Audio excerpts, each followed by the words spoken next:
Our attitude, behaviour and communication in all things that we do will either support or sabotage us. A positive mental attitude helps. I'm not good enough. Ever thought that to yourself or said that to yourself? Yeah, sure. Yeah, I think we all have over the years. But all that does is erode away your self-worth and just creates more self-criticisms and judgments. Not healthy. Now, we can either think in a way that is going to support us or sabotage us. Our attitude, behaviour and communication in all things that we do will either support or sabotage us. So why is it that we are so self-critical and judging ourselves so much? Well, nobody's perfect. Well, I'm going to share with you 3 things that I think are the top ways that create self-criticism and a few tips of how to be able to help.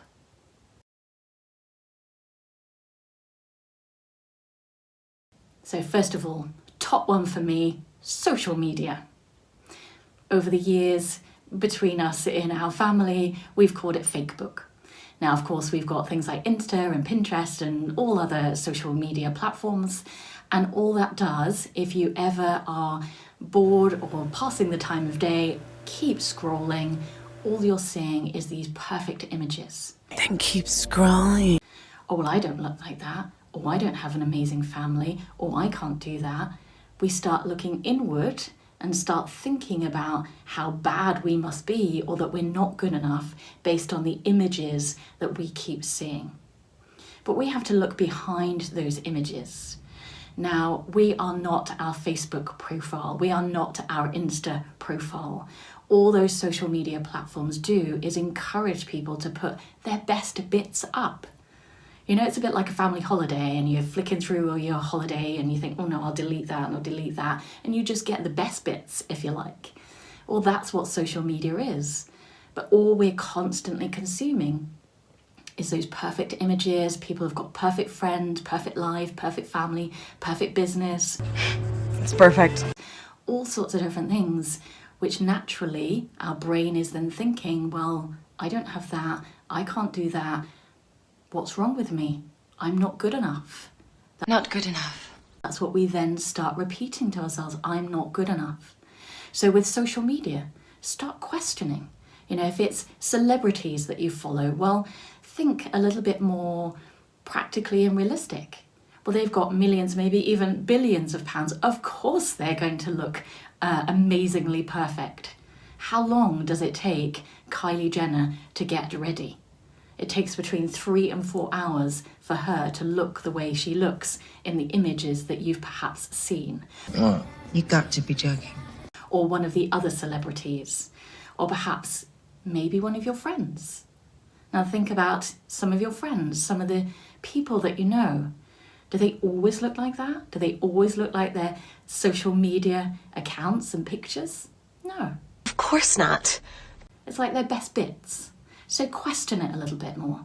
Oh, great, they look nice. You know, have a little level of appreciation, but don't allow it to control your negative self-sabotage and self-criticism. Now, you might not be social media driven, and I think that's a good thing. Yes, there are positives out of it, but there are also a lot of negatives, such as what I'm talking about. So limit your time on social media, appreciate what you see, but don't get caught up in the I'm not good enough because of what you're seeing.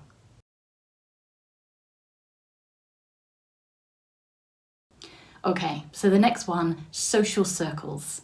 And what I mean by that is friends, family, colleagues, the people in your social circle.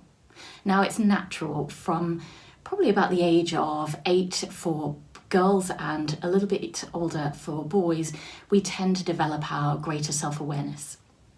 So we become more aware of the people around us and the natural comparisons that we then have. But what tends to happen from an early age is we allow those comparisons to control how we feel about ourselves. It's a useless comparison. So we are putting ourselves down there and other people up there. Never quite there, never quite there, never quite good enough. You know, we're not as fast as our friend in running in school. We're not as smart as our friend in maths in school. And then you get to college or university, and so the pattern continues. So we want to make sure that we're being careful with our comparisons so they don't sabotage how we feel about ourselves, never feeling good enough. It's a bit like the analogy of the carrot dangling in front of the donkey's nose. I'm nearly there, but never quite there. Always living in this small gap of disappointment. So instead, think about what you appreciate about the people around you. How could they add to your skills or your social circle in different ways, but not comparing yourself directly with them? So the only way and the best way to compare yourself is with yourself. That's the only way. Now with kids, whenever I'm talking about comparisons and feeling better about ourselves and building up our self-belief and self-worth, I use an example of an apple and an orange.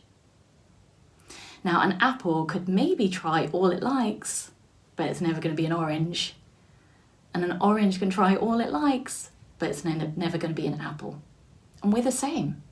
We can try all we like to be like a family member or a friend or maybe even a celebrity, but we're never going to be there because we're not them and they're not us. So the only way to compare yourself, and healthily, is with yourself. So what is it that you couldn't do before that you can do now? Look at the positives about your life and how it's improved, how you're getting better. Remember, life improves and gets better, evolves. Or so it should, maybe not to all extent. But it evolves and gets better, and we do too. So look at what's something you couldn't do before, you found more difficult, you're finding easier now. Compare yourself with yourself, how you're getting better. You know, if it's about your looks or your shape or your health or whatever, start comparing yourself with yourself and start feeling better.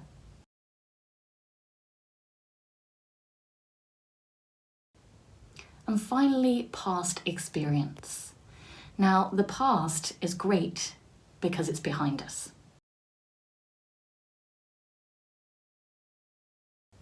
Now, we can learn from it, but we shouldn't pull it into our future or perhaps where we are right now.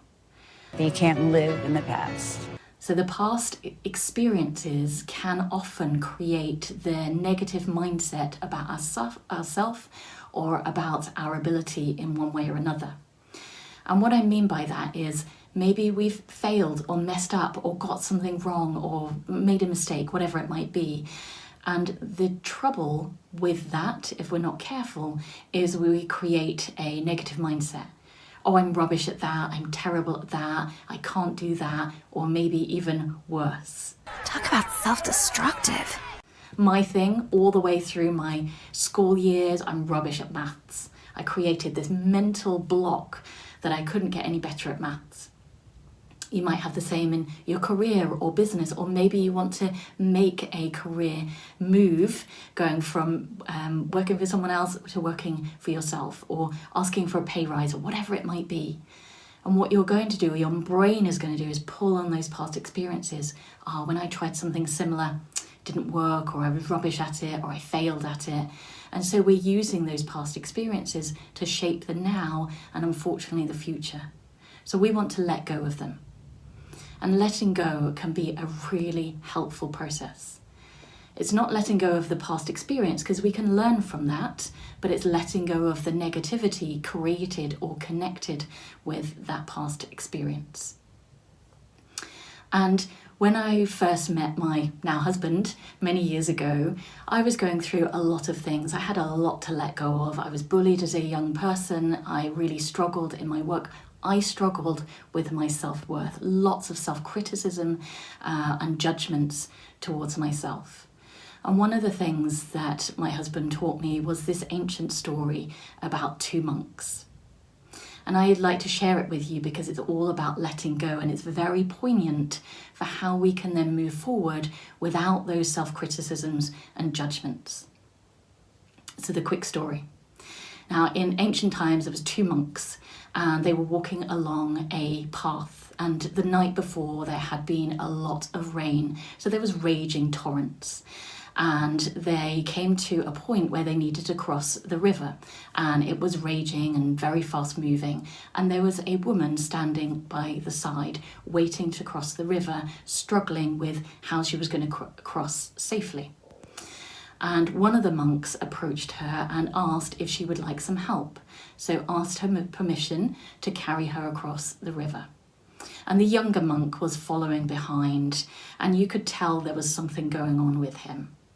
The older monk put the woman down, and they both went on their way. So the woman went one way, the monks went the other. Now the monk behind, the younger monk, was fuming, and he was fuming and fretting and huffing and puffing, and eventually he couldn't contain his anger and frustration anymore. And he stopped and said to the older monk, "I can't believe you did that. You know we've taken a vow of celibacy. We are not to have any contact with women at all. Why did you carry her across?" And the older monk said, I put that woman down ages ago. How come you're still carrying her with you? An infinite Zen garden. What an amazing story for letting go. How much we hold on to the past that is making us fume and fret and feel really rubbish about ourselves. You let everything go to shit! Let that shit go.